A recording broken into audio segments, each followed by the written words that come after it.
Full disclosure before we get into this video, if you've ever dealt with an eating disorder before, then this may be triggering for you because I'm gonna get into the specifics of how Spain helped me get over mine. And I know that this is a very niche topic to get into, so if you're not interested in these kinds of things, then feel free to skip by. But call it us getting through the new year, call it me turning 22.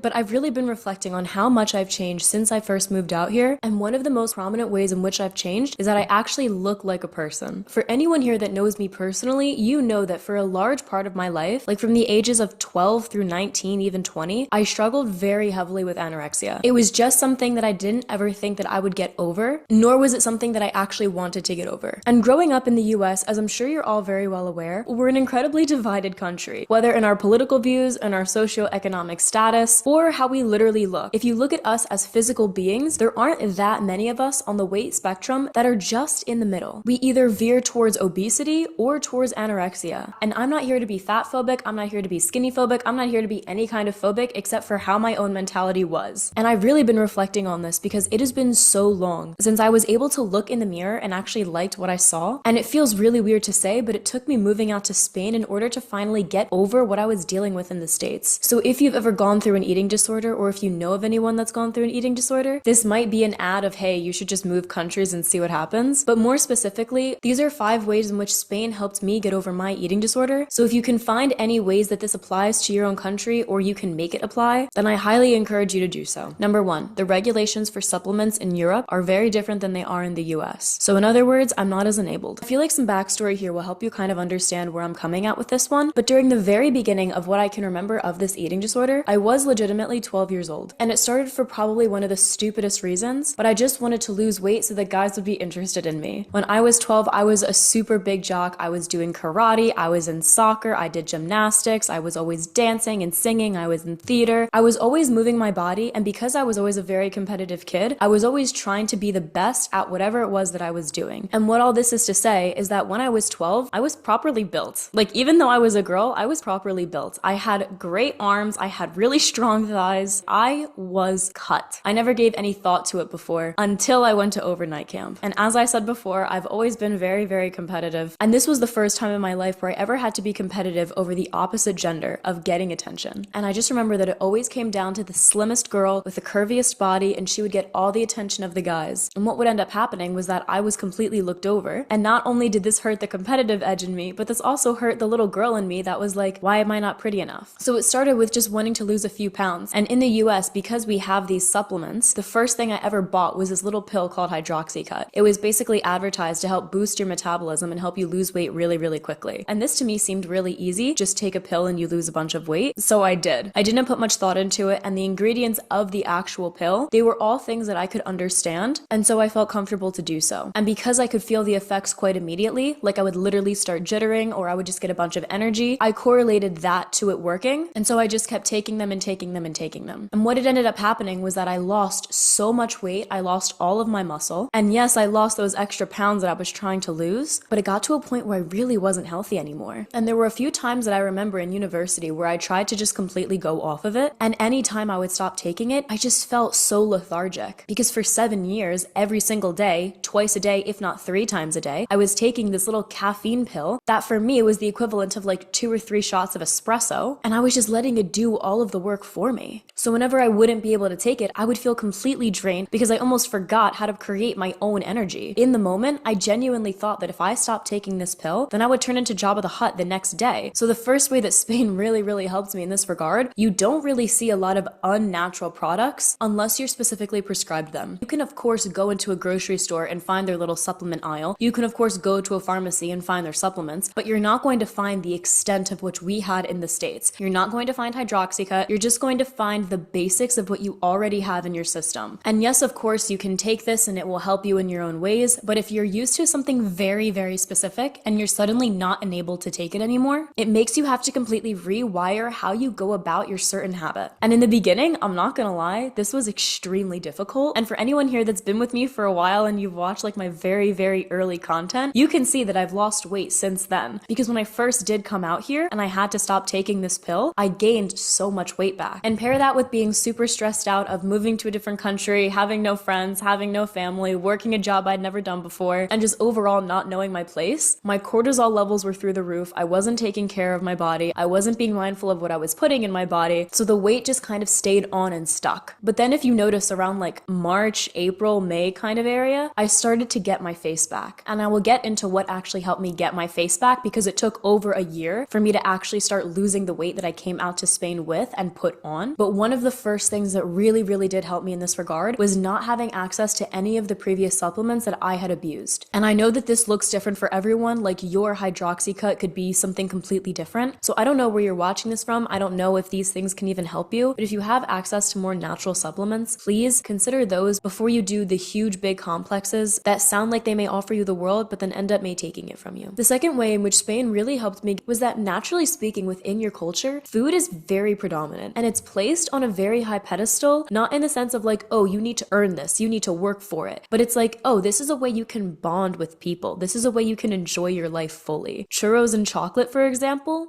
that's something you can have for breakfast. Tortilla de patatas, jamón and queso, all of the different kinds of tapas that you have an entire culture around sharing meals, sharing food, and not just wolfing it down, going back to the office and just mindlessly going on about your day, but being really intentional about what you're putting in your body, what it tastes like, the company that you're with. You take the full holistic approach to it, even though I hate that word, but you really do. And coming from a culture where everything was just wolf it down, go back to whatever you were doing, or you need to earn your food in order to actually enjoy it, it's huge. It made all the difference. I even specifically remember there were times in my childhood where my mother and I were living at an apartment complex, and we lived right down the street from a Dairy Queen, which was an ice cream place. And sometimes during the summer, if I wanted ice cream, my mom would tell me, okay, well, we have to walk to it, you have to earn it. And I'm sure at the time she just meant that as you need to do the thing that you don't want to do, which is moving your body, getting exercise, for the thing that you do want, the sweet treat. But just that lesson of, okay, well, if you want it, you have to work for it, was a reoccurring lesson that I would hear so often in my life, not just from my mother, but from my friends, from other families. It was always something that we would always make a joke out of. Like, for example, I remember I would go out to dinner with my friends sometimes, and if we would go into the center of the city for dinner, they would always say, okay, well, we have to walk around beforehand so we can earn our food later. Just this whole idea of having to work for your food, or being very mindful of when you're going to work out next in order for you to actually have a specific meal, that was always something that just made sense to me. It was always something very natural. It was never something I ever thought much about in terms of being wrong, because it always just was. But when I first came out to Spain, I remember this so clearly. The first job that I was working at, it was me and 5 Spanish men. So if you know the difference between men and women, men tend to eat a lot heck of a more than women. And because we were all entrepreneurs, all working on the same project every day, we would all get to the office at 9 a.m. and then we would just work. We would work for 12 hours straight. But around lunchtime, I remember everyone would just get up, they would go to the kitchen, they would start making their food, and I just looked around like no one has moved from their seats since 9 a.m. And I know that none of you are waking up at 6 a.m. in order to go to the gym, and I know that none of you are running to the office. You all drive here, or you live very close by. So what's going on here? I couldn't understand why they were so okay with just sitting and working and then going to eat, but not actually leaving the office. It baffled me, because for my mind, I was like, we didn't do any steps today. We didn't do any exercise today. You can't just eat, you need to move your body. But it was constantly being surrounded by this kind of energy and constantly being surrounded by guys that loved their food that in the end really did help me to start enjoying my food. Because on the days where I would feel really bad about myself, like I would have a single apple for lunch, one of my coworkers would look at me and be like, Danny, you're not just having that, like you actually need something proper. And I really appreciated this, because even though we were all aware of the fact that I was a bit puffy, we were also still aware of the fact that I needed food, and I couldn't just let my puffiness be an excuse to starve myself. The culture around food was so strong that they were like, you have to love food so much that your body is in a state where you can properly put it in and be able to have it nourish you instead of hold you back. So I don't know how much you can tangibly take away from this, but if you notice that in your environment, you're enabled to do the bad habits that you know are hurting you, maybe it's time to either start changing your environment or start calling out what's happening. And this does bring me into number 3, which is the high quality food. When you are in a culture of people that genuinely love food, and in a society where they don't enable you to hurt your body by giving you really potentially potentially harmful substances or compounds, you tend to see that there's this general pattern of loving your body and wanting the best for it. And I know that this may sound like a novel concept. I know it's super crazy, but believe it or not, there are people that genuinely only want to put good things in their body. And what this ends up looking like in Spain is that there are a bunch of regulations for farmers, etc. I don't know all of them, but what I do know is that I can eat a croissant from a bakery down the street and not feel like I have a sugar spike. I can go eat pizza at the restaurant down the block from me and I don't feel like I want to pass out because I'm so tired 30 minutes later. In the US, if I were to eat just a bowl of pasta, I would feel like I had a rock in my stomach. I'd be really, really tired and I'd honestly just want to go to sleep. If I had a sweet treat from any place in the States, then I would immediately get the sugar spike. I'd be super energetic, super rowdy, and then it would dip or even completely crash an hour, 2 hours later. And these are of course just examples with processed foods, but even when it comes to unprocessed foods like fresh fruits and vegetables, there is such a stress of putting natural and good ingredients in the body. And especially for anyone who's ever gone through an eating disorder or anyone that knows of anyone that's gone through an eating disorder, then you know the amount of stress that's put on food in particular just for being food. And I could just be speaking for me right now, but we always just associate it with good or bad. Like, oh, this is a safe food or oh, this is not a safe food. So for example, the entire 7 years that I went through the eating disorder, I did not touch peanut butter. I did not touch basically anything fried. And any time that I did have anything fried, a friend of mine can attest to this quite well, I would start convulsing on the floor because my intestines just did not know how to handle the oil and I literally looked like I was strung out. I had basically a completely different body that didn't allow me to eat certain foods because my body just either didn't know how to metabolize them or my brain didn't construe them as safe. But when you're in a society for long enough where you know that the food you're putting into your body is safe and you can feel comfortable in doing so, it really does help you slowly but surely in that regard of reintroducing foods to your system. So I don't know where you're watching this from. I know that this is really dependent on the country that you're in and the level of access to high quality of food that you have. But if you know that you can opt for organic and you're in the financial means to do so, or if you are just dealing with an order but you've been planning your escape because you want to move out of your hometown, please try to do so and look for areas that actually care about their food quality. I use Spain as an example because I'm here. I'm sure there are others. As I'm sure you can get from these points, they all kind of compound. And the fourth way in which Spain really helped me was something that it could just be a matter of my personal perception, so you could have a different opinion. But I feel like out here, people aren't on either end of the spectrum when it comes to their weight. If you remember earlier in the video, I said that in the US, we're incredibly divided. You have a lot of super anorexic people, you have a lot of super morbidly obese people. You don't really have like that many in between that are at least super healthy up in the brain. But out here in Spain, yes, there's body positivity, yes, there's this, yes, there's that. But on the all in all, most people are in the middle of the weight spectrum, and the people that you see on either end, those are like the zoo animals.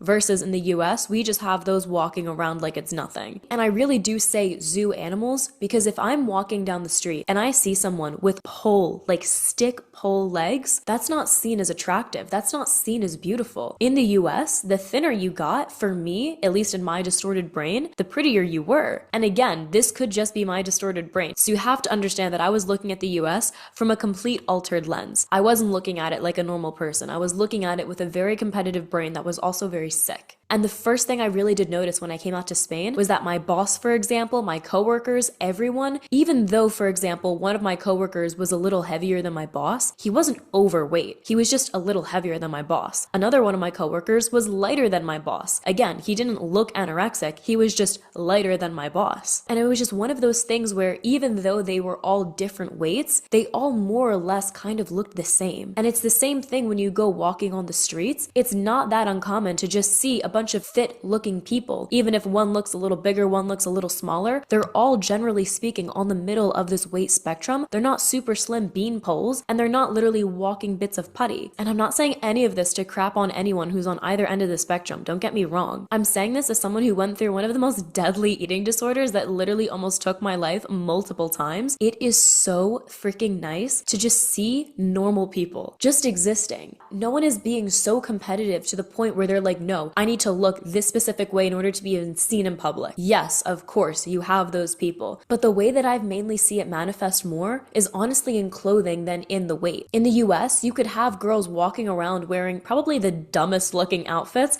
but if they had a great body, then you were like, okay, whatever, like it's a pass, you can do it. But out here in Madrid, it's like, no, if you're wearing a dumb outfit, even if you do have a good body, you're looked at like a clown. It's like, girl, what are you wearing? But if you're wearing something nicer, then that's when people take notice. And by the way, the people wearing the nicer things, they don't have to look any particular way. If you imagine a super thin person wearing them, that's on you. If you imagine a super big person wearing them, that's on you. But what I love to see is just people that more or less kind of look the same in terms of their weight, focusing on things other than their weight. And the last way in which Spain really helped me is something that I did touch on when it came to my coworkers, but it's something that really does need reiteration because it didn't just stop at the coworkers. People hold each other accountable. You, and I'm speaking to you as Spanish people as a whole, you take on this role of accountability with your friends. That is seriously something to be commended. The amount of Spanish friends that I have that make sure that I eat properly, the amount of Latin American friends that I have that make sure that I eat properly, it's beautiful. Like, because you have this culture of wanting to feed people, wanting people to enjoy their food, it makes you hold people to a different level of accountability. Not because you're like, oh, I need to make sure you're doing X, Y, or Z and I'm going to hold you under a microscope. But it's like, no, I want you to be healthy. I want you to enjoy your life. Oh, did you also have this tequeño that we just made? Do you want it? Why don't you want it? Are you not hungry? Do you want something else? Do you want me to feed you? It's one of those deals. I have an Ecuadorian friend who literally lives down the street from me, and her parents are all the time saying, Danny, what did you eat? Do you want anything? I went over to her house a week ago and I was like, hey, how are you? Blah, blah, blah. They were like, oh, great. We just came home from dinner. I said, oh, what did you have? That sounds wonderful. Yeah, no, I didn't eat anything. And they immediately stopped and were like, what do we have in the house? And they started scattering the house, trying to make me food. And with my Spanish friends too, if she sees that I've been working for a certain period of time in which it doesn't really look like I've gotten up, she'll say to me, Danny, what have you eaten today? And I'll be like, oh, I mean, I've had a banana. And she'll be like, no, we're going out. And she'll literally force me to go out and then get food. And in the States, I fully just did not have this. And again, there are so many factors that play a role into this. And this could totally have just been the environment I was in, the kind of people I was surrounding myself with, the kind of person I was. But I never fully felt like anyone that said that they were worried about me was actually worried about me. Versus out here, when someone says that they're worried about me, they take it upon themselves to do everything that they can to help me out. And it's really all these components that come together that really helps me not go back to the same habits that I had before. And I know that it's much easier said than done. So if you have ever gone through anything like this, then my heart sincerely does go to you, because I was in it for so long. And even still, I hear the voices in the back of my head. It's not like they ever fully go away. It's just you get better at managing them. You get better at telling them to shut up. But it is one of the hardest things to get over, especially if you feel like you're going through it alone. So if you are able to, surround yourself with people who not only just love food, but also love their bodies. There needs to be that balance. I think balance really is the operative word here. It has been the name of the game for the entirety of the time that I've been in Spain. And it took me over a year to even start to see my face again and like fully be able to recognize myself. So if there's anything in this video that's helped you in order for you to start taking the steps so that you can eventually do the same, then I really hope that you heard it and you're internalizing it, because it is so hard in the moment to get through it and to do the things that you know you should do but don't want to, but it's so worth it on the other end. So thank you very much for listening. If you need anything, feel free to reach out to me. I'm here. I'm not a licensed nutritionist, but I'll do what I can, and I'll talk to you again soon.